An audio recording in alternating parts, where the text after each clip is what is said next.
এই খুতবায় সর্বপ্রথম আমি আপনাদের সাথে একটি শব্দের অর্থ শেয়ার করতে চাই, যার সাধারণ অনুবাদ করা হয় দুর্ঘটনা বা বিপদ। এর জন্য কোরআনের শব্দ হলো মুসিবাহ।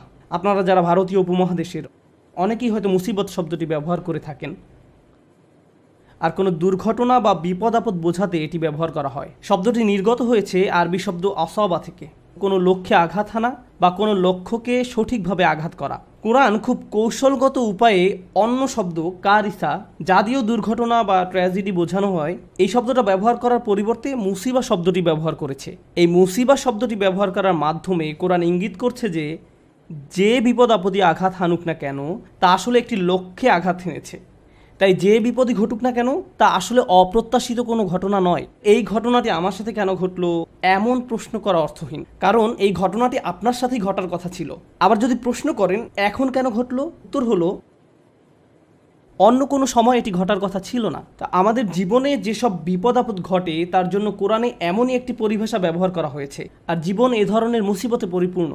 আল্লাহ আজ্জা ওয়া জাল্লা বলেন, লাকাদ খলাকনাল ইনসানা ফি কাবাদ, নিঃসন্দেহে আমি মানুষকে সৃষ্টি করেছি কষ্ট ক্লেশের মধ্যে। তাই এমনটি আসলে মানব জীবনের একটা অংশ। প্রসঙ্গত, এই সমস্ত মুসিবতের প্রকৃতি কেমন? একদিকে আমরা শুধু প্রাকৃতিক দুর্যোগ যেমন ঘূর্ণিঝড়, ভূমিকম্প, আগ্নেয়গিরির অগ্নুৎপাত, টর্নেডো বা হারিকেন নিয়েও কথা বলছি না। এগুলোও বিপদ।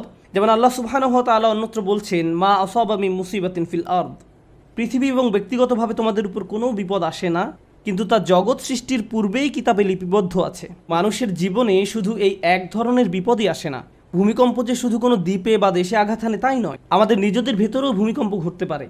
ফি আনফুসিকুম, তোমাদের নিজেদের ভিতরে। স্বামী বা স্ত্রীর মাঝে বিশাল দুর্যোগ দেখা দিতে পারে, ছেলে মেয়ে বা মাতা পিতার মাঝেও এই দুর্যোগ দেখা দিতে পারে, অথবা এমন কারো মাঝে যে কঠিন কোনো পারিবারিক ঝামেলায় জড়িয়ে আছেন। এমন অনেক মানুষ আছেন যারা অর্থনৈতিক সমস্যায় জর্জরিত, অনেক মানুষ নানা ধরনের ভয়ঙ্কর মানসিক বা শারীরিক সমস্যায় জড়িয়ে আছেন। মোট কথা, মানুষের বিপদ মুসিবতের কোনো অন্ত নেই। এখানে যে বিষয়টি আমি ফোকাস করতে চাই তা হলো বিপদ মুসিবত মোকাবেলার ক্ষেত্রে আমাদের ইমানের ভূমিকা আসলে কি। আমরা যে আল্লাহর উপর বিশ্বাস করি তা বিপদ মোকাবেলায় কিভাবে আমাদেরকে সাহায্য করে। একজন বিশ্বাসী হিসেবে বিপদ মুসিবতে পতিত হলে কেমন প্রতিক্রিয়া দেখাবো, আর এটা আসলে নির্ভর করে আল্লাহর সাথে সম্পর্ক থাকা বলতে কী বোঝায় তার উপলব্ধির মাত্রার উপরে। প্রথমে আমি যে বিষয়টা শেয়ার করতে চাই তা হলো দুই ধরনের খারাপ পরিস্থিতির পার্থক্য নিরূপণের ক্ষেত্রে কোরআন খুবই প্রজ্ঞার পরিচয় দিয়েছে। এক ধরনের খারাপ পরিস্থিতি যেটা দেখতে খারাপ মনে হয়, যা কিনা সম্পূর্ণরূপে আপনার নিয়ন্ত্রণের বাইরে। এমন পরিস্থিতিতে আপনার কিছুই করার থাকে না। যেমন আপনি বন্যায় আক্রান্ত হয়ে পড়েছেন, আর এই বন্যা আপনি ঘটাননি, আপনি জাস্ট ওই এলাকায় বসবাস করেন, এটা এড়ানোর কোনো সুযোগ হয়নি। অথবা আপনি সেখানে বেড়াতে গেছেন আর বন্যায় আটকা পড়েছেন, আপনি জানতেন না যে এমন কিছু ঘটবে, এ সম্পর্কে কোনো রিপোর্ট ছিল না। তাই এই বিপদে আপনি নিজের কারণে পড়েননি, এটা সম্পূর্ণ আল্লাহর পরিকল্পনা। এখানে আপনার করার কিছুই নেই, আর আপনি এর থেকে কোনোভাবে বেরও হতে পারতেন না। এখন এটা এমন কারো বিপদে পড়ার থেকে সম্পূর্ণ ভিন্ন যে কিনা পত্রিকায় পড়েছে যে ঘূর্ণিঝড় আসছে, দয়া করে শহর ছেড়ে অন্যত্র আশ্রয় নিন, সুনামি হতে পারে। তখন সে বলল সমুদ্র সৈকত দেখার এটাই সেরা সময়, এবং সে সমুদ্র সৈকতের দিকে চলে গেল। তারপর তার খারাপ কিছু হলো। এখন সে এমনটা বললে হবে না যে এটা আল্লাহর কদর, আল্লাহর ইচ্ছার কারণেই আমি এই বিপদে পড়লাম। না, আপনি এমনটা বলতে পারেন না। আর আল্লাহ এই ব্যাপারে খুবই পরিষ্কার। তিনি সুবহানাহু ওয়া তাআলা বলছেন, ওয়ামা আসাবাকুম মিন মুসিবাতিন ফাবিমা কাসাবাত আইদিকুম, তোমাদের উপর যেসব বিপদ আপদ পতিত হয় তা তোমাদের কর্মেরই ফল, তুমি নিজেই নিজের উপর এটা আরোপ করেছো। এখন শুধুমাত্র এভাবে চিন্তা করাটাও সমস্যাজনক, কারণ যদি আপনি সিঁড়ি থেকে নামার সময় পিছলে পড়ে যান, তখন ভাবতে শুরু করেন আমি নিশ্চয়ই কোনো পাপ করেছি, তাই আল্লাহ আমাকে সিঁড়ি থেকে পড়ে যেতে দিয়েছেন, এটা আল্লাহর নিকট থেকে কোনো একটা সংকেত। আমি নিশ্চয়ই কোনো খারাপ কাজ করেছি, তাই আমার পা ভাঙার মাধ্যমে আল্লাহ আমাকে শিক্ষা দিয়েছেন। আপনি নিজের মতো করে ঘটে যাওয়া ঘটনাগুলোকে বিশ্লেষণ করতে থাকেন। আপনি অদৃশ্য কার্যকরণ, কজ অ্যান্ড ইফেক্ট নিয়ে ভাবতে শুরু করেন, আর এই ধরনের চিন্তা চরম পর্যায়ে চলে যেতে পারে। তো এইখানে আমি যে বিষয়টিতে জোর দিতে চাই তা হলো আল্লাহর উপর বিশ্বাসীরা দুই ধরনের এক্সট্রিম পর্যায়ে চলে যেতে পারেন। একটি এক্সট্রিম পর্যায়ে হলো সব কিছুই আল্লাহর ইচ্ছায় ঘটছে, আমার এখানে করার কিছুই নেই, যাই ঘটুক না কেন আপনি আমাকে দোষ দিতে পারেন না, এটা আল্লাহর কদর। মা আসাবাকুম মিন মুসিবাতিন ফাবিইযনিল্লাহ, আল্লাহর নির্দেশ ব্যতিরেকে কোনো বিপদ আসে না। তিনি সূরা তাগাবুনে এই কথা বলেই দিয়েছেন, তিনি সরাসরি এই কথা বলেছেন। এটা আল্লাহর অনুমতিতেই ঘটে, আল্লাহর পরিকল্পনা এমনই ছিল, এখানে আমার করার কি আছে। এখন কোনো ছাত্র যদি কোনো পড়ালেখা না করে, স্কুলের কোনো অ্যাসাইনমেন্ট জমা না দেয়, তারপর পরীক্ষা ফেল করে এবং তার ফলে তাকে স্কুল থেকে বহিষ্কৃত হতে হয়, আর যদি সে জবাবে বলে এটা আল্লাহর কদর, আমার কি করার আছে। আর দ্বিতীয় এক্সট্রিম পর্যায়টি হলো, এমন অনেক বিশ্বাসী আছেন যারা সব কিছুর জন্য নিজেকে দোষ দেন। আল্লাহ আমাকে এত সব বিপদে ফেলেছেন কারণ আমি খুবই খারাপ একজন মানুষ। বিষয়টা নিজ থেকে না ঘটলেও অনেক সময় আশপাশের অজ্ঞ মানুষরা, এমনকি পরিবার থেকেও হতে পারে, তারা এসে আপনাকে বলে, জানো কেন এটা ঘটলো? কারণ তুমি একজন খারাপ কন্যা। কেন এটা ঘটেছে জানো? কারণ তুমি একজন খারাপ পুত্র। কেন এটা ঘটলো? কারণ তুমি তোমার শ্বশুরবাড়ির লোকজনের সাথে ভালো আচরণ করো না। না, ট্রাক আমাকে আঘাত করেছে কারণ ট্রাক ড্রাইভার ট্রাফিক সিগন্যাল মানেনি। আমি আমার স্ত্রী বা অন্য কারোর সাথে ঝগড়া করার কারণে এমনটি ঘটেনি। এভাবে অন্য মানুষরা এসে আপনাকে বলবে, অমুক অমুক কারণে আল্লাহ তোমাকে বিপদে ফেলেছেন, অমুক কারণে আল্লাহ তোমাকে বিপদে ফেলেছেন। মনে হয় যেন অদৃশ্য জগৎ থেকে তারা কোনো ইমেইল পেয়েছে যে অমুক অমুক কারণে এমনটি ঘটেছে, কজ অ্যান্ড ইফেক্ট। তো এই রকমের দুই ধরনের এক্সট্রিম চিন্তা পদ্ধতি আছে। এখন কোরআন কি করে? কোরআন সব কিছুর মতো এখানেও ভারসাম্য দান করে। প্রসঙ্গত, এই ভারসাম্যপূর্ণ উপলব্ধি যদি আপনার না থাকে, জীবনের অনেক কিছুই তাহলে মেলাতে পারবেন না। কোরআনের এই কথায়, আলা বিযিকরিল্লাহি তাতমাইন্নুল কুলুব, আল্লাহর জিকির দ্বারা অন্তরসমূহ শান্তি লাভ করে, এটা অন্য একটা অর্থ দান করে। প্রকৃতপক্ষে আল্লাহর চূড়ান্ত জিকির তথা জিক্রুল্লাহ হলো আল্লাহর কিতাব। আর আল্লাহর কিতাব, তাই আমি যুক্তি দেখাবো, আপনি যদি জীবনের সমস্যাগুলোকে কোরআনের আলোকে বুঝতে ব্যর্থ হন, তাহলে সুবহানাল্লাহ, আলহামদুলিল্লাহ জিকির করা সত্ত্বেও আপনার অন্তরে প্রশান্তি পাবেন না। আপনি যদি আন্তরিক হন, ইনশাআল্লাহ প্রশান্তি পাবেন। কিন্তু এখানে উদ্দেশ্য হলো এই ব্যাপারটা সঠিকভাবে উপলব্ধি করা যে আল্লাহ কিভাবে আমাদের সাথে আচরণ করেন। তাই আমি এই সম্পর্কে আপনাদের সাথে কিছু কথা শেয়ার করতে চাই। এখন নিজেকে দোষ দেওয়ার ক্ষেত্রে কোন জায়গায় আমরা দাগ টানবো, কিভাবে বুঝবো যে এটা আল্লাহর পক্ষ থেকে আর এটা আমার দোষ? এই দাগটা আপনি কোথায় টানবেন? বস্তুগত জগতে এটা বোঝা খুবই সহজ। বস্তুগত জগৎ বলতে আমি কি বোঝাচ্ছি, যেমন আমার গাড়িতে যদি আমি গ্যাসোলিন দেওয়ার পরিবর্তে পানি দেই, তারপর এটা না চলে, তখন পরিষ্কারভাবে আমি বলতে পারি না যে এটা আল্লাহর পরিকল্পনা। অথবা আপনি যদি সবসময় জাঙ্ক ফুড খেতে থাকেন, মিষ্টি জাতীয় খাবার সবসময় খেতে থাকেন, তারপর ৪৫ বছর বয়সে ডায়াবেটিসে আক্রান্ত হন, তখন আপনি বলতে পারেন না, ইয়া আল্লাহ, আমি কি বিপদে পড়ে গেলাম, এটা আল্লাহর পক্ষ থেকে পরীক্ষা। না, এটা আপনার মন্দ খাদ্যাভ্যাসের পরীক্ষা। আপনি শশা না খেয়ে সুইস রোল খেতেন, বা এরকম যাই খেতেন না কেন, আপনি জাঙ্ক ফুড খেতেন, তাই এমনটা ঘটেছে। সুতরাং বস্তুগত জগতে কমন সেন্স দিয়ে সবাই কারণ এবং ফলাফল বুঝতে পারে। নৈতিক জগতে আপনি সালাত মিস করলেন কারণ দেরিতে ঘুম থেকে জেগেছেন, ফজর নামাজ পড়তে পারেননি, এখন দেরিতে পড়েছেন। একই দিনে আপনার একটা চাকরির ইন্টারভিউ ছিল, ইন্টারভিউ ভালো হয়নি, তখন আপনি ভাবতে থাকলেন এমনটি ঘটেছে কারণ আমি সালাত মিস করেছি। এখন এর উত্তর হলো, সালাত মিস করার কারণে এমনটি হতে পারে, আবার নাও হতে পারে। নিশ্চিত করে জানার কোনো উপায় নেই। আপনি বা অন্য কারো পক্ষে এর আসল কারণ জানা কখনোই সম্ভব না। কিন্তু যে জিনিসটি আপনাকে সাহায্য করবে তা হলো, আল্লাহ বলছেন, আমি আমার বান্দার নিকট তেমন যেমনটি সে আমার সম্পর্কে ধারণা করে। আপনি যদি ধারণা করেন নামাজ মিস করার কারণে আল্লাহ আপনার উপর প্রতিশোধ নিয়েছেন, তাহলে আপনার নিকট আল্লাহ তেমনই। কিন্তু আপনি যদি এভাবে চিন্তা করেন যে আমি আমার যথাসাধ্য চেষ্টা করেছি, ইন্টারভিউতে ভালো উত্তর দিয়েছি, এটা সম্ভবত আমার জন্য ভালো চাকরি নয়, যদি ভালো চাকরি হতো তাহলে আল্লাহ আমার জন্য এর ব্যবস্থা করে দিতেন। এখন আপনার যদি এই দৃষ্টিভঙ্গি থাকে, তাহলে আপনার সকল ভুল ত্রুটি সত্ত্বেও আল্লাহ আপনার নিকট তেমনই। আমাদের দায়িত্ব হলো, যখন আমরা ভুল করি তখন ইস্তেগফার করা। আল্লাহর প্রতিশোধের জন্য অপেক্ষা করা আমাদের কাজ নয়। ব্যাপারটা বুঝতে চেষ্টা করুন। আমাদের কাজ এটা নয় যে ওহ, আমি তো পাপ করে ফেলেছি, এখন আল্লাহ কোনো না কোনোভাবে আমাকে শাস্তি দিবেন। এজন্যই আল্লাহ বলছেন, অমা আসাবাকুম মিন মুসিবাতিন ফাবিমা কাসাবাত আইদিকুম, তোমাদের উপর যেসব বিপদ আপদ পতিত হয় তা তোমাদের কর্মেরই ফল। তোমরাই তোমাদের দুই হাতে এটা অর্জন করেছো, তুমি নিজেই নিজের জন্য এটা ক্রয় করেছো। এমনকি আধ্যাত্মিক জগতেও আমাদের কর্মের কারণে আমাদের উপর বিভিন্ন বিপদ আপদ পতিত হতে পারে। যেমন আপনি যদি ক্রমাগত মাতা পিতার সাথে খারাপ আচরণ করতে থাকেন এবং আপনার উপর কোনো মুসিবত আরোপিত হয়, এতে সম্ভবত কোনো কানেকশন রয়েছে। এই সমস্ত ক্ষেত্রে আল্লাহ কি করেন? ওয়ায়াফু আন কাসীর, এবং তিনি তোমাদের গুনাহ ক্ষমা করে দেন। বস্তুগত জগতে আপনি যদি 2 তলার ছাদ থেকে লাফ দেন, ফলাফল ভোগ করতে হবে। আল্লাহ বলবেন না যে এইবার আমি তোমার পা ভাঙবো না। না না, যা ঘটার তা ঘটবে। আগুনে যদি হাত রাখেন তা পোড়া যাবেই। আল্লাহ বলবেন না যে তুমি তো আজকে ফজর নামাজ পড়েছো, তোমার হাত পুড়বে না, এমনটা ঘটবে না। কিন্তু যখন আধ্যাত্মিক জগতের কথা আসে, তিনি বলছেন ওয়াইফু আন কাসির, তিনি সাথে সাথেই প্রতিশোধ নেন না। আল্লাহ এভাবেই আমাদের সাথে আচরণ করেন, ওয়াইফু আন কাসির। এই ব্যাপারটা আমাদের মনের মাঝে গেঁথে নিতে হবে। যে কারণে আমি আজ এই আলোচনার সূত্রপাত করলাম তা হলো, আমাদের উম্মায় প্রতিদিন যে আধ্যাত্মিক অপরাধটি সংঘটিত হয়, তা হয় একজন স্নেহের মানুষের হাতে অন্য একজন স্নেহের মানুষের, পিতামাতা, স্বামী স্ত্রী। কখনো কখনো আমরা আমাদের স্নেহের মানুষদের সবচেয়ে জঘন্য কথাটা বলে বসি। মাঝে মাঝে আমরা সেসব কথা বলি আল্লাহর নামে। তুমি যা করছো তার জন্য আল্লাহ তোমাকে শাস্তি দেবেন, একদিন তোমাকে বিচারের কাঠগড়ায় দাঁড়াতে হবে। তুমি যা করছো তা আল্লাহ কোনোদিন ক্ষমা করবেন না। মা তার সন্তানকে এভাবে বলে, স্ত্রী স্বামীকে বলে, ভাই বোন একে অপরকে বলে। মনে হয় যেন আল্লাহ কোনো রাগান্বিত অস্ত্র যা আপনি যে কোনো সময় প্রয়োগ করতে পারেন। কারণ কারো উপরে আপনি অসন্তুষ্ট, তাই আল্লাহ অবশ্যই তার উপর অসন্তুষ্ট, এবং আপনি এভাবে আল্লাহকে ব্যবহার করতে পারেন। এটা আমাদের স্থান নয়। অনেক মানুষের ক্ষেত্রে তারা এই ধরনের কথা এত বেশিবার শুনেছে যে তারা আল্লাহর নিকট থেকে অনেক দূরে সরে গিয়েছে। তারা তাদের প্রিয় মানুষগুলোর কাছ থেকে এমন কথা শুনেছে।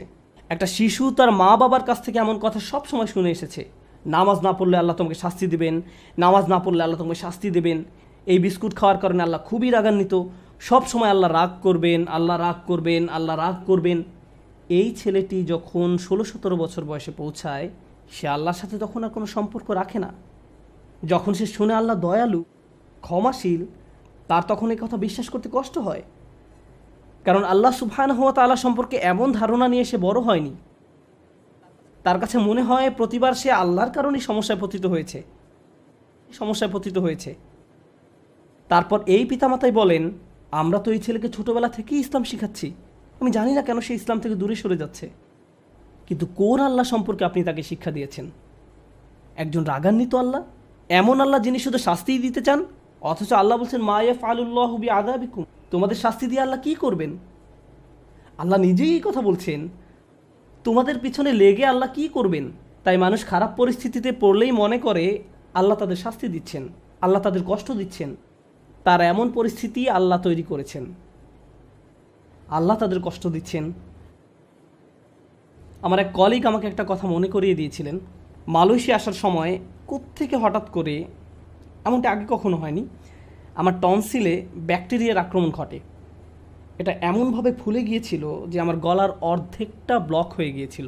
আমার কাছে মনে হয়েছিল একটি নাকের ছিদ্র বন্ধ হয়ে আমি যেন ডুবে যাচ্ছি। আমি তখন আবুধাবি থেকে এখানে আসার মাঝপথে বিমানে ছিলাম। বিমান থেকে নেমে দ্রুত একটা ক্লিনিকে গেলাম। তারা বলল তোমাকে অমুক অমুক ভারী চিকিৎসা নিতে হবে। এখানে আসার পর আমাকে অপারেশন করার পরামর্শ দেওয়া হলো। ভাবতে লাগলাম কী হচ্ছে এসব। ডাক্তার বলল এমন ঘটনা একেবারেই ঘটে না। ব্যাপারটা আসলেই অদ্ভুত। আমার 30 বছরের ক্যারিয়ারে শুধু আরও একবার এমন ঘটনা দেখেছি। তো আমি হাসপাতালের বেডে শুয়ে আছি আর অপারেশনের জন্য অপেক্ষা করছি। তখন আমার এক কলিগ আমাকে মনে করিয়ে দিল যে এই মুহূর্তে তোমার জন্য এটাই শ্রেষ্ঠ জায়গা। এই মুহূর্তে হাসপাতালের এই বিছানাই তোমার জন্য সর্বোত্তম জায়গা। এটাই তোমার জন্য আল্লাহর পরিকল্পনা। আমি ভাবতে লাগলাম আমাকে অমুক অমুক প্রোগ্রাম বাতিল করতে হবে, অমুক অমুক জায়গায় যেতে পারবো না, পরিস্থিতি কিভাবে মোকাবেলা করব, অমুক ক্যালেন্ডার, অমুক মিটিংয়ের কী হবে। এত দূর থেকে আসলাম প্রোগ্রামগুলো করার জন্য। তারপর হঠাৎ করে আমার কলিগের এই কথা আমার সব কিছু শান্ত করে দিল। হ্যাঁ, এখানেই আমার থাকার কথা, এর চেয়ে ভালো কোনো জায়গা হতে পারে না। কারণ হাসপাতালে আসার পরিকল্পনাটি তো আমার নয়, এটা আল্লাহ আজ্জা জাল্লার পরিকল্পনা। আমাদের আল্লাহর এমন কাছাকাছি থাকতে হবে যে আল্লাহ যখনই আমাদের জন্য যে পরিকল্পনাই করেন না কেন, আমাদের প্রতি তার ভালোবাসার কারণেই এমনটি করেন। আল্লাহ আজ্জা জাল্লা তার বান্দাদের ভালোবাসেন, তিনি তাদের জন্য সবচেয়ে ভালোটাই পছন্দ করেন। আমরা আমাদের নিজেদের যতটা ভালোবাসতে পারি, আল্লাহ আমাদের তার চেয়েও বেশি ভালোবাসেন। আমরা নিজেদের যতটা যত্ন নিতে পারবো, আল্লাহ তার চেয়েও বেশি যত্ন নিয়ে থাকেন। আমরা যখন এই বিষয়টা ভুলে যাই তখন হেদায়েত হারিয়ে যায়। একই বিষয়ে সূরা তাগাবুনে আল্লাহ বলছেন ওমাই ইউমিন বিল্লাহি ইয়াহদি কলবাহু, আল্লাহর নির্দেশ ব্যতিরেকে কোনো বিপদ আসে না, এবং যে আল্লাহর প্রতি বিশ্বাস করে সেই বিপদের সময়, কারণ আপনি তো এমনিতেই আল্লাহকে বিশ্বাস করেন, যখন মুসিবতে পড়েন কেবল তখনই প্রশ্ন করতে শুরু করেন, আল্লাহ কেন আমার সাথে এমনটি করছেন? ঠিক সে সময়ের জন্য আল্লাহ ওমা ইউমিন বিল্লাহ এই বাক্যটা ব্যবহার করেছেন। যে কেউ সত্যিকার অর্থে আল্লাহকে বিশ্বাস করে, হ্যাঁ আপনি সব সময় বলেন আল্লাহ রহমান, আপনি কি আসলে অনুভব করেন আল্লাহ রহমান? না, এই মুহূর্তে তিনি সম্ভবত জুন্তিকম, এই মুহূর্তে তিনি সম্ভবত সেই সত্তা যিনি প্রতিশোধ নিয়ে থাকেন। এখন সম্ভবত তিনি আল জব্বার আর রহমান নন। লক্ষ্য করেছেন, যখন বিপদে পড়েন তখন আর রহমানের উপর আপনার ঈমান হারিয়ে যায়। আল্লাহ বলছেন, সে সময় তুমি যদি আর রহমানের উপর ঈমান রাখতে পারো, তিনি নিজেকে তোমার নিকট আর রহমান হিসেবে উপস্থাপন করেছেন, সেই মুহূর্তে তুমি যদি তা করতে পারো, তাহলে আল্লাহ তোমাকে কি উপহার দিবেন? এটাই আমার খুতবার উপসংহার, যে আল্লাহ আমাদের কি উপহার দিবেন। আমি স্বাস্থ্য চাই, অসুস্থতা থেকে সুস্থ হতে চাই, আমি চাকরি চাই, আমি টাকা চাই, আমি উত্তম পারিবারিক অবস্থা চাই, আমি বর্তমান অবস্থা এড়াতে চাই, আমি চাই অন্য মানুষ যেন আমাকে কোনো কষ্ট না দেয়, আমি চাই মানুষ যেন আমাকে নিয়ে কথা না বলে। যেটাই হোক না কেন, কিছু একটা আপনাকে খুব বিরক্ত করছে। আপনি ভাবছেন, ইস যদি এই সমস্যাটা পার করতে পারতাম, জীবন মনে হয় প্রশান্তিতে পরিপূর্ণ হয়ে যেত। আমাদের সবারই জীবনে কোনো না কোনো সমস্যা রয়েছে যা আমাদের শান্তিতে ঘুমাতে দেয় না। আর আমরা ভাবতে থাকি, ওহ ভাই, যদি এই সমস্যাটা চলে যেত অনেক ভালো থাকতাম। কিন্তু জানেন কি হয়? যদি এই সমস্যাটা চলে যায়, পরবর্তীতে আরেকটা এসে হাজির হয়। আর যখন নতুন সমস্যা এসে দেখা দেয়, আপনি ভাবেন পূর্বের সমস্যাটা আরও সহজ ছিল। এটা তো অনেক বড় সমস্যা। আপনি যদি আল্লাহর উপর ভরসা রাখতে পারেন, আল্লাহ আপনাকে কি দিবেন?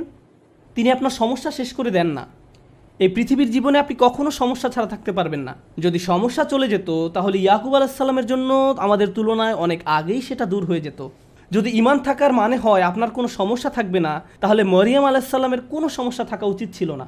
রাসূল সাল্লাল্লাহু আলাইহি সাল্লামেরও কোনো সমস্যা থাকার কথা ছিল না। আল্লাহর কাছাকাছি মানুষদের জীবনী পড়লে আপনি দেখবেন তাদের জীবন ছিল সমস্যায় পরিপূর্ণ, বড় বড় সমস্যা।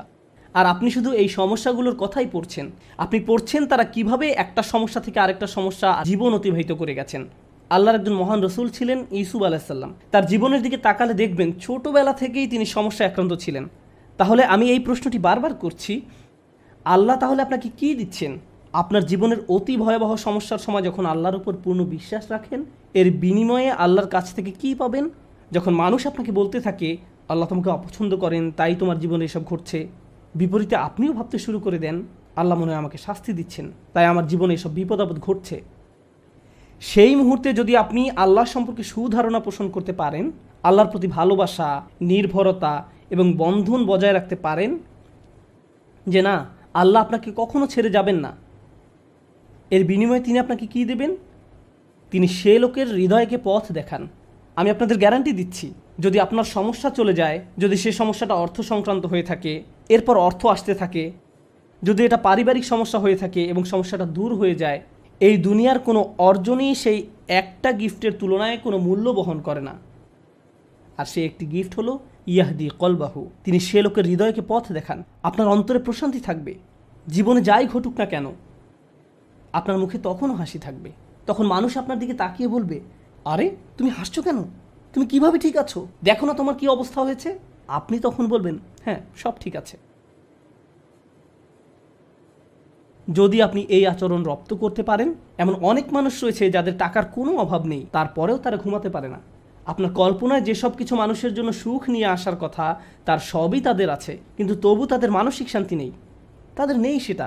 তারা নিজেদের উপর খুশি নয়, বিভিন্ন রকম ড্রাগ এবং মদ পান করে, বাস্তব দুনিয়া থেকে নিজেদের সরিয়ে রাখে। তারা বাস্তবতার মুখোমুখি হতে পারে না।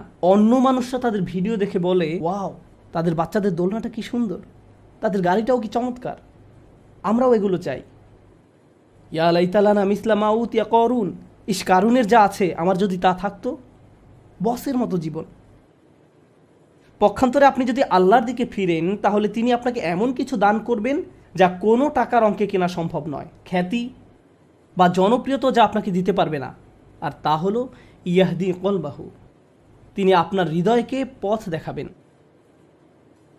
এটাই ঈমানের সর্বশ্রেষ্ঠ পুরস্কার, এটাই হলো বিপদে পড়ার সর্বশ্রেষ্ঠ পুরস্কার।